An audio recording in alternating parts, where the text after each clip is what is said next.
Hello and welcome to another edition of the Eternal Spirit Show with me, Paul Salmon. I'm a psychic medium and my guest today is Kevin Dowe from Auric Interpretations. Hello Kevin. Morning. Lovely to see you because we have met a few times We have, over yes. the years. And last time we met at the Felixstowe Mind, Body and Spirit That's right. Festival where you did take my Auric photograph. Yeah. Now, for those who don't know, what is an aura? An I aura, know it's difficult, it's a big one to ask you. an aura is the metaphysical part of the outside of you. It's the energy that surrounds you. It's your consciousness. It can be seen, felt or experienced. And a typical example is that you're standing in a room, someone walks behind you, you haven't heard, but you turn round. Why do you turn round? Because your aura sensing is telling you that there's someone there. That might be like, dislike, love at first sight. Yeah. Oh, right. So we may have all felt this in our lives, but maybe a lot of us just don't know. Very much so. Maybe the scientific approach of what it is. You see, I can actually feel auras, Yeah. but I can't see them in real life. But I believe people can, can't they? That's right. There's no hard and fast rules to seeing, feeling or experiencing auras. Yeah. We teach many people different ways. For some people, just looking and closing their eyes and seeing a reflection. For others, it's feeling. We just ask, what do you feel? And for another person, they can actually feel the space. Healers, particularly with sensitive hands, can walk into the space and they can sense and feel that. All right. Is that where we get the psychic knowledge from as well? Because we can, maybe not mediums, but mediums as well, but psychics can pick up on the auras and it's got information. Very much so. As well. Very much so. So there's a lot going on, Kevin. We tend to not go with our feelings this day and age, and what we quite often find is that people that feel their way will express and understand aura information very, very easily. For those that are in the left brain and in the educational brain, they tend not to pick it up, so we have to teach them basically to let go and just to feel with the heart and to be expressive more. You're actually from Aura Interpretations, your website. I said Auric at first. So you interpret auras and you do it with a camera, That's which correct. is, like I said, you took my photograph in Felixstowe. Yeah. But before we show the photograph and talk about the camera, how did you get into this? Many years ago, or over the years, I've had many spiritual psychic experiences. I can never really put my finger on them. It just happened. And about 9-10 years ago, I went to a Mind, Body and Soul show, and I see one of these cameras. I thought, I don't know, I felt led. I had to go and have a reading. I had it done. It should have been a 15-minute reading. An hour later, we were still talking, and the lady said to me at the time, she said, "You'll be doing this for me in a year's time." At that time, I thought it was like, no way, no how. I didn't have the confidence to speak openly. It was unbelievable to me, rightfully enough. In a year's time, I was doing it. So you're speaking more and it's sort of changed your life then? Very much so. It's led me into many different paths. Yeah. A path of self-discovery as well as the freedom to explore many different areas of life and going beyond what I suppose the educational system tells us doesn't exist, and yet we know it does. Let's have a look at my photograph you took and maybe give me a little brief interpretation of the photograph you took of me. Okay, that's fine. Right, so Kevin, we've got my photograph here, which you took of me, with a little information chart. Maybe you could interpret my aura.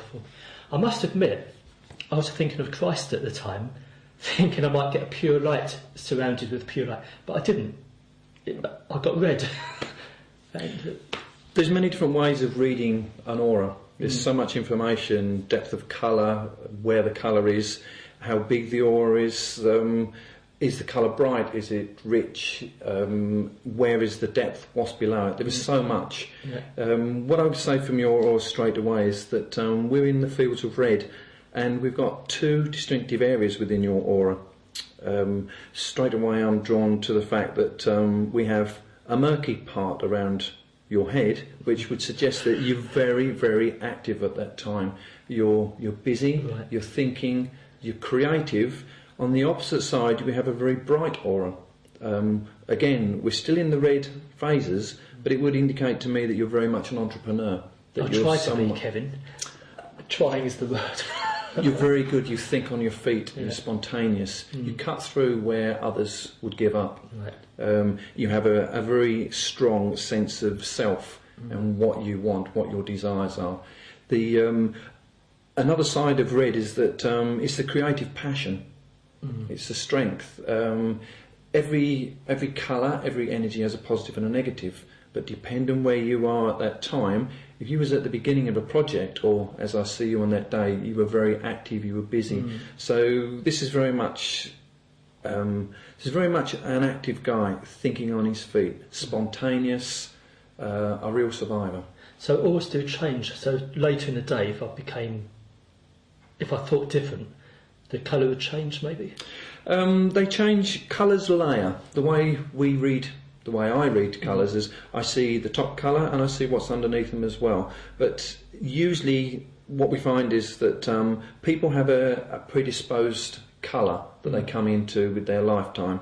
That changes off and on. With some people it's distinct, with others, if we've done a story with people over 2 years, 6 months, and you see that maybe in the first 3 or 4 photographs, they usually stay the same. But if they're in a process of development, the whole thing is cathartic. People go away with their photographs, they sit, they take on board. We may give them something that they might not like to take on board at that time, but actually sitting in their own private space, they can actually own that. And if it's something that is a personal thing that's gone on, it's really deep, it's quite difficult for someone to give that to you, a stranger, and for you to work with that straight away. So were you trained in interpretations, or is it a natural gift as well? I was never trained to do this, but I am a trained psychotherapist counsellor.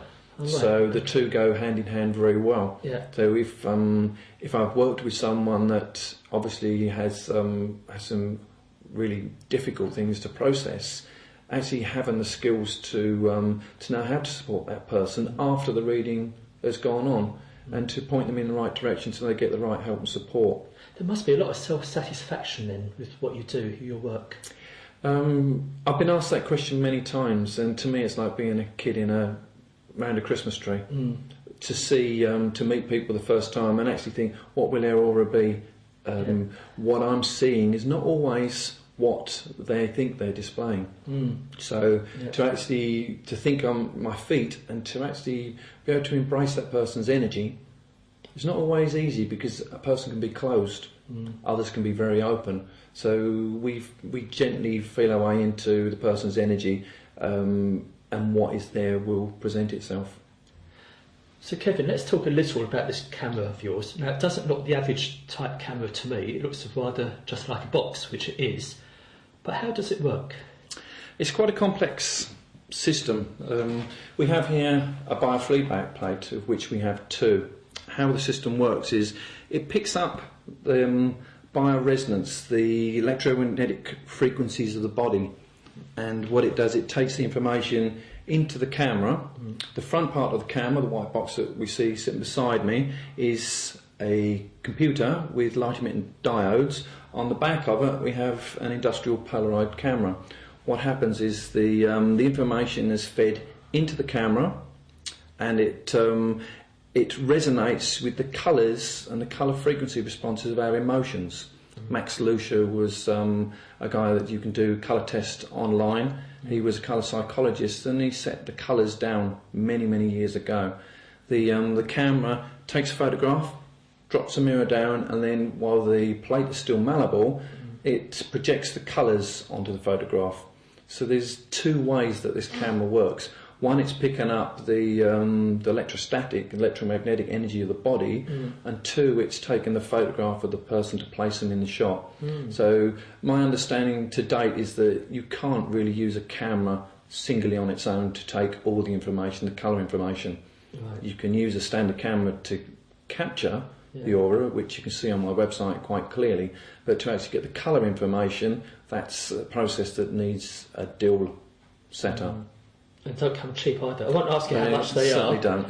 But it's a valuable bit of equipment. I remember when you took my photograph, I had to put a hand on each of those magnetic plates, didn't I? Yeah.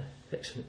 And I believe you do workshops and you take this camera to different places and give talks. We do healing groups, spiritualist churches. The sky's the limit to what we do, because the system, not only this system but the new system now is live aura. And what we're able to do is to demonstrate what we perceive with the technology to be the act of healing. Right. So there's a vast learning curve with this now. Energy, everything has an energetic signature, whether that's from a crystal, a piece of fruit, a live plant. There is an old experiment that was done years ago where they cut, it's called the phantom leaf effect, and they photographed a leaf with the early Curlian photography, and then they cut a piece off the leaf and photographed it again. Surprise, surprise, the part that was cut off still existed in the electromagnetic field of that leaf. Right. But I believe there's a new way of filming auras. There is. You'll have to tell me about this because I know nothing about this whatsoever. It's software orientated, right, in as much as it takes the information from the blue plates, the biofeedback plates, and it places it into a software system. But what it does, it gives us many possibilities. We can project this up onto a live stage, which we've done in live shows. It gives us the ability to demonstrate light, frequencies, which are magnetic resonance. Light split from the sun is both sound and light. So instead of taking one photograph, is it like a video film? That's right. It works at 16 frames per second. Our average camera works at 24 frames per second. Right. So it's very close to a modern video, but just slightly more jerky than that. The difference is that there's a vast amount of information going in via the camera, via the feedback. So I could be sitting here moving, if you like, and it could be photographing me. And would I see the colours change a bit? Very much so. You see lots of changes going on. Really? There's lots of links on the website which you'll be able to see demonstrations of that. Well, give that a mention. The website address. The website is www.aura-interpretations.com. Right. Or if that's too much for you to remember, contact me here at Eternal Spirit Show. I'm sure people will get in touch. What's the future hold? Where do you think we're going next, Kevin, after this next way of filming auras? Have you got any idea? There's some real challenges going on with aura. We're living in a world now that is actually recognising that we are not just a physical shell of the body, that we are an energy-based reality. And that energy-based reality is now bringing this sort of equipment into diagnostic processes. There's various equipment on the market now where you hold two cylinders and it gives you a diagnostic of what the energy of your body is. The body's either working in phase or out, in harmony or in disease. Right. So those systems are excellent. Russians are working very hard at this moment in time in bringing this back to a diagnostic usage again. So although our particular equipment is not for the medical fraternity, there are systems out there that work bioresonance, biofeedback, that give excellent diagnostic capabilities. I mean, I remember looking at, well, I still do, at churches, church windows and paintings. You see the aura or halo. That's correct. Now, is that representative of the aura, do you think? Well, from looking at biblical texts and other documents around the world, yes, the Hindu tradition shows all the chakra points on the hands, the energy centres. And if you look over my shoulder to my poster behind me, you can see the energy points very, very clearly. Years and years ago, they used to tell us that these energy points didn't exist, but we find out that MRI scanners can actually detect them quite easily. They line up with the central endocrine system of the body. Right. So the 2,000-plus-year-old system has been validated.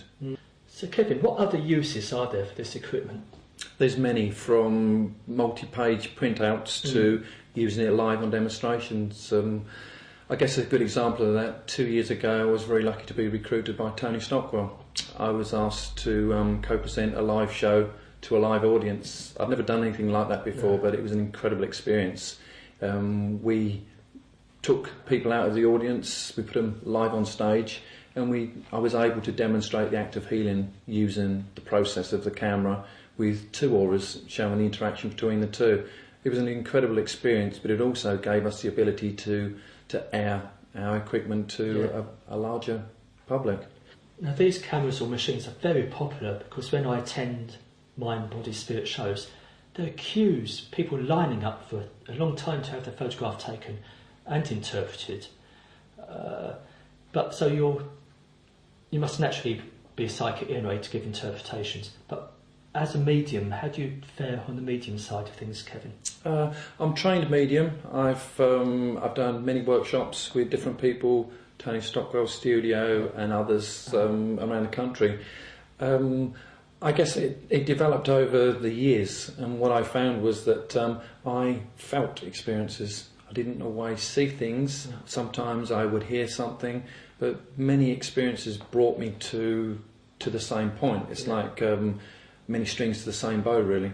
So mediumship, sometimes I might be doing a reading and I know instantly that it's bereavement. I sense that I have someone standing beside me, or I sense that there is someone around the person.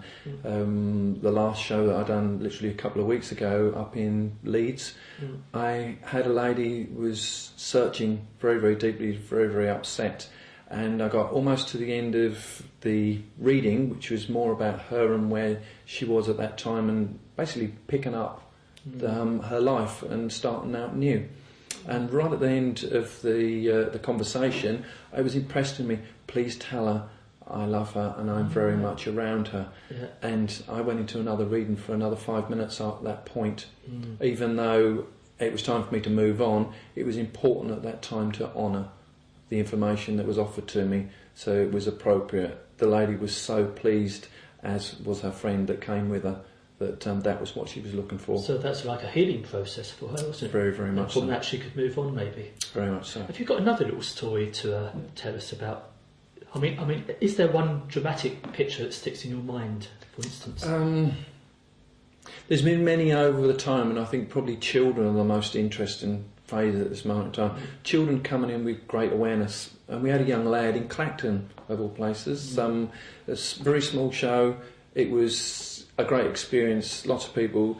First we done photographs of two parents. The little boy wasn't interested at all. But later on he decided, after they went home, he wanted his done, and he decided that his was going to be very bright green. His parents said, well, we can't really afford it. So this little lad, which I believe was Billy at the time, he said, I want it done, and they felt maybe they should. So rightfully enough, we put him on the system. His hands were big enough to take the photograph, and rightfully enough, he was green. But he then went on to tell us many things about his parents and the grandparent that was no longer with them. Wow, amazing. So yes, his ability was far beyond what his parents had perceived. But the benefit was that in the past he used to get up in the middle of the night and he'd be sitting praying on the bottom of his bed. Good grief. And they didn't understand what he was doing. From having the aura photograph done, they could see that when he gave them something, there was a greater element of truth about it than they had perceived previously. So he was a very psychic little lad. And others the same.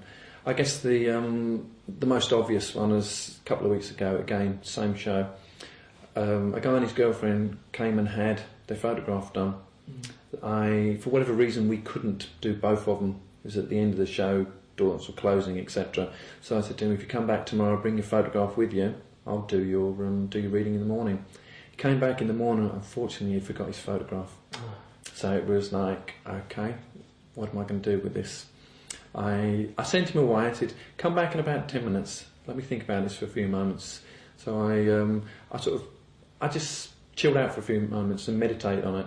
And I thought, psychometry, set of keys. So I asked him back. He came onto the stand, and I asked him. I said, if you've got a set of keys or something personal, I'd like to hold it and I'll do your reading that way. So he said, is that possible? So I said, well, it's the first time I've done it for a long, long time, but I'll give it a try if you're willing. We sat. I gave him some incredible stuff that the guy's face, he almost fell off his chair. You know, he was amazed, and so was I, to be quite honest, because I hadn't trusted myself to use that method of working. Psychometry is an excellent tool, and it's another string to the bow. Right, Kevin, outside of all this holistic cameras and what you're about, have you got time for hobbies or anything else? I certainly have. I love to walk. Lake District is a place I love. It's very close to my heart. I have dogs. Spend a lot of time walking with them. But I'm also into anything and everything that's outside of the norm. My life has been full of experiences, and they seem to be coming to a focus point. Where do you think you're headed? I don't know, to be quite honest, because I could have never perceived where I am at this point now. Yeah. But I've just started doing film extra. It's something that my daughter put me in touch with, and I thought I'll give this a go. So that's turned up some very, very interesting projects. Right, that's a whole nother show then, maybe. That's a whole nother show. Kevin, thanks for being my guest today. It's been enlightening learning about your equipment and the oars. And thanks for watching. Goodbye and God bless. Thank you.